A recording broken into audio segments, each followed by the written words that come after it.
مشال اس وقت social media پر خبریں گردش کر رہے ہیں کہ خان صاحب کو ہائی کورٹ میں پیش کرنے کی تیاریاں ہو رہی ہے، ان کو ویڈیو لنک کے ذریعے پیش کیا جا سکتا ہے۔ آپ اس وقت عدالت سے باہر آ رہی ہیں، آج کمرہ عدالت میں کیا ہوا، کیا حکم جاری کیا گیا؟ سپرنٹینڈنٹ اڈیالہ جیل کی جانب سے کہا گیا کہ خان صاحب نے منع کیا ہے کہ آپ سے میں نہیں ملنا چاہتا، بشرا بی بی صاحبہ نے منع کیا کہ وہ نہیں ملنا چاہتے۔ دراصل ہوا کیا؟ آج وہاں پر موجود تھی، بتائیے گا۔ دیکھیں جی، یہ میری کنٹمپٹ پٹیشن لگی ہوئی 18 جنوری سے، آج اس کی کوئی 7ویں سماعت تھی۔ تو چونکہ میں نے عدالت کو بھی انفارم کیا کہ پچھلے 1 سال میں میری کوئی خان صاحب اور بی بی صاحبہ سے 55 ملاقاتیں ہوئی ہیں، مجھے کبھی بھی نہیں روکا گیا بھی تو 2-3 گھنٹوں کے لیے روکا جاتا تھا، پھر میری انٹری ہو جاتی تھی، لیکن 18 جنوری سے مسلسل میری انٹری بند کی گئی ہے۔ 18 جنوری سے 10 فیبرری تک 5-6 ٹرائلز ہوئے، ہر مرتبہ میں گئی 10 بجے، اندر بھرپور مزاحمت ہوتی تھی، خان صاحب بار بار عدالت سے کہتے تھے، جب پروسیڈنگز رکوا دی جاتی تھی تو میری انٹری ہو جاتی تھی، کبھی 15 منٹ کے لیے، کبھی 30 منٹ کے لیے، کبھی 1 گھنٹے کے لیے، لیکن مجھے روکا جا رہا تھا، مسلسل یہ تماشا لگا ہوا تھا، تو میری یہ کنٹمپٹ لگی ہوئی تھی۔ میری کنٹمپٹ میں انہوں نے پہلی بات کی کہ جی مشال کا وکالت نامہ نہیں ہے، تو ہم نے عدالت کے آرڈر سمیت ثابت کیا کہ میرا وکالت نامہ ہے۔ پھر انہوں نے کہا جی مشال کا لائسنس ہی سسپینڈ ہے، یہ خبریں آپ نے سنی ہوگی سوشل میڈیا پہ، وہ بھی ہم نے ثابت کیا کہ میرا لائسنس ریسٹور تھا جس دن میں نے وکالت نامہ سبمٹ کیا تھا خان صاحب اور بی بی کا، اور میرے انڈیپینڈنٹ وکالت نامے ہیں بی بی کی طرف سے بھی، خان صاحب کی طرف سے بھی، اور جو 9 مئی کا GHQ کیس ہے اس میں بھی۔ تو کہا گیا کہ جی جب وکالت نامہ سبمٹ ہوا تھا تو لسٹ گیٹ پہ موجود نہیں تھی، تو میں نے عدالت کو انفارم کیا کہ ATC کی عدالت نے 18 جنوری کو اپنا کورٹ سٹاف میرے پیچھے باہر بھجوایا تھا، کیونکہ جو ڈپٹی سپرڈنٹ نے ان سے کہا تھا کہ مشال باہر موجود نہیں ہے، جس طرح یہ لوگوں کو غائب کر دیتے۔ تو جب کورٹ سٹاف باہر آیا تو مجھے کورٹ سٹاف کو بھی باہر روک دیا گیا کہ آپ اندر جا سکتے، مشال آپ کے ساتھ اندر نہیں جا سکتی، تو احتجاجاً اس دن ڈیٹ ہو گئی اور مزید پروسیڈنگز نہیں ہوئی۔ اور شکر الحمدللہ میں شکر گزار ہوں کہ اس ٹائم عدالت نے سٹینڈ لیا یہ کالے کوٹ کے لیے، لائڈس کے لیے، جن کے وکالت نامے تھے۔ تو پھر نمبر آف ہم نے اس میں CMs ڈالی، میری CMs بڑے عجیب و غریب قسم کے طریقے سے دوسرے ججز کے پاس جانی شروع ہوئی، کیونکہ کیس میرا اس آلریڈی سب جوڈس تھا، تو قانون کے مطابق جس کیس میں CM ڈال لی جائے تو وہ کسی اور عدالت نہیں جاتی، لیکن یہاں یہ طریقہ کار شروع ہوا، لیکن میں کیس لڑتی رہی۔ اس پورے پروسیس میں مجھے آفرز بھی ہوئیں، مجھے کہا گیا کہ جی آپ تھوڑی لچک دکھائے، آپ کنٹمپٹ واپس لے لیں، آپ کنٹمپٹ واپس لے لیں۔ تو آفرز کن کی جانب سے کی گئی؟ دیکھیں جی، بہت سے لوگوں کی طرف سے مجھے آفر ہوئی، جیل انتظامیہ کی طرف سے بھی آفر ہوئی کہ آپ کنٹمپٹ واپس لے لیں تو ہم آپ کی انٹری سموتھ کرا دیں گے۔ میں نے کہا نہیں، کیونکہ مجھے پتہ ہے کہ یہ آپ کے اختیار میں ہے نہیں، تو آپ کیسے میری انٹری سموتھ کرائیں گے؟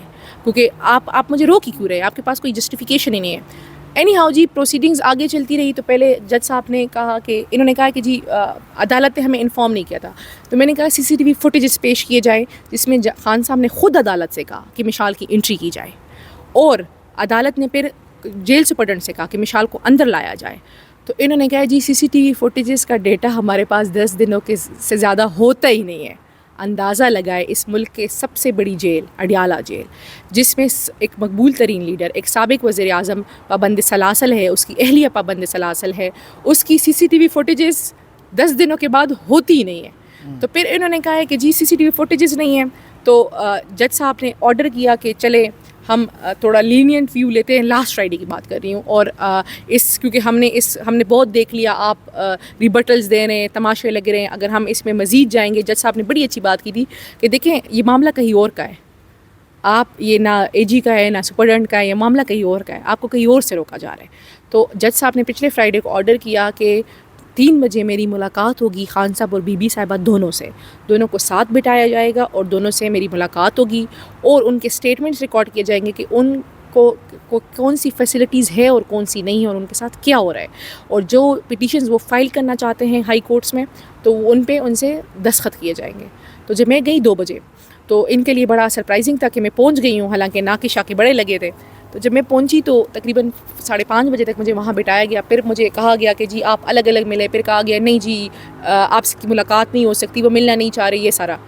اگلے ٹیوزڈے کو ملاقات تھی فیملی اور لائڈس کی، میں نے پوچھا تو خان صاحب اور بی بی سرپرائز تھے کہ ہمیں تو بتایا ہی نہیں گیا ہے کہ مشال آئی ہے یا کورٹ کا کوئی ایسا آرڈر آیا ہے۔ اور خان صاحب کی طرف سے انسٹرکشنز تھی کہ کنٹمپٹ کو آگے لے کے جانا ہے، کیونکہ اڈیالہ جیل کا سپرڈنٹ مسلسل کنٹمپٹ کر رہا ہے. اس ٹائم وہ خان صاحب اور بی بی کو ملنے نہیں دے رہا. خان صاحب اور بی بی کو سلیکٹری کنفائنمنٹ میں رکھا گیا ہے. خان صاحب کی فیملی سے جو محدود ملاقات ہوتی ہے، بی بی کی تو فیملی سے ملاقات 5 سے 10 منٹ کی ہوتی ہے، اندازہ لگائے. اور نہ ان کو کتابیں دی جا رہی، ایون قرآن پاک تک نہیں دیا جا رہا، کوئی بھی جیل فیسلٹیز ان کو نہیں دی جا رہی. لیکن اب تو ان کو لیے انصاف کے دروازے بھی بند ہو گئے، ان کو لائرز کی ایکسیس نہیں دی جا رہی. تو خان صاحب نے سب سے کہا کہ سبھی پٹیشنز کریں، اور یہ بھی انسٹرکشنز تھی کہ جو میری پٹیشن ہے اس کو آگے لے کے جائیں گے. تو آج انہوں نے کہا جی مشال تو ان کی نہ فوکل پرسن ہے نہ لائر ہے. تو میں نے کہا جی خان صاحب کو پروڈیوس کرا دے، خان صاحب سے خود پوچھ لے. تو جج صاحب نے کہا یہ بات میں اب خان صاحب سے پوچھوں گا. تو میں نے عدالت کو انفارم کیا کہ ابھی یہ ان کے لنکس ڈاؤن ہو جائیں گے، شاید وائی فائی خراب ہو جائے. وہی ہوا جی، اینڈ ٹائم پہ جب 2 بجے کا ٹائم ہوا تو انہوں نے کہا جی وہاں پہ لنکس ڈاؤن ہو گئے، وائی فائی خراب ہو گیا ہے. انہوں نے کہا جی ویڈیو لنک ڈاؤن ہو گئی ہے. تو جب ویڈیو لنک ڈاؤن ہو گئی تو انہوں نے کہا کہ خان صاحب کو ان پرسن پروڈیوس کرائے. تو جب خان صاحب کو ان پرسن آئی جی اسلام آباد نے کہا کہ آپ جو ہے سیکورٹی تھریٹس ہے تو خان صاحب کو پروڈیوس نہیں کر سکتے، تو اندازہ لگائے اس ملک کا مقبول ترین لیڈر، ایک سابقہ وزیر اعظم، ملک کے کیپٹل میں، ملک کے ہائی کورٹ میں جو ریڈ زون میں، وہاں نہیں آ سکتا کیونکہ سیکورٹی تھریٹس ہے.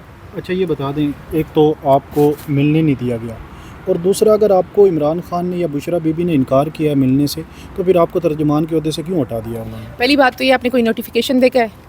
جس دن نوٹیفیکیشن دیکھیں گے اس کے بعد اس پہ بات ہوگی. اچھا مشال ہم دیکھ رہے ہیں کہ اس کا نوٹیفیکیشن دیکھا ہے؟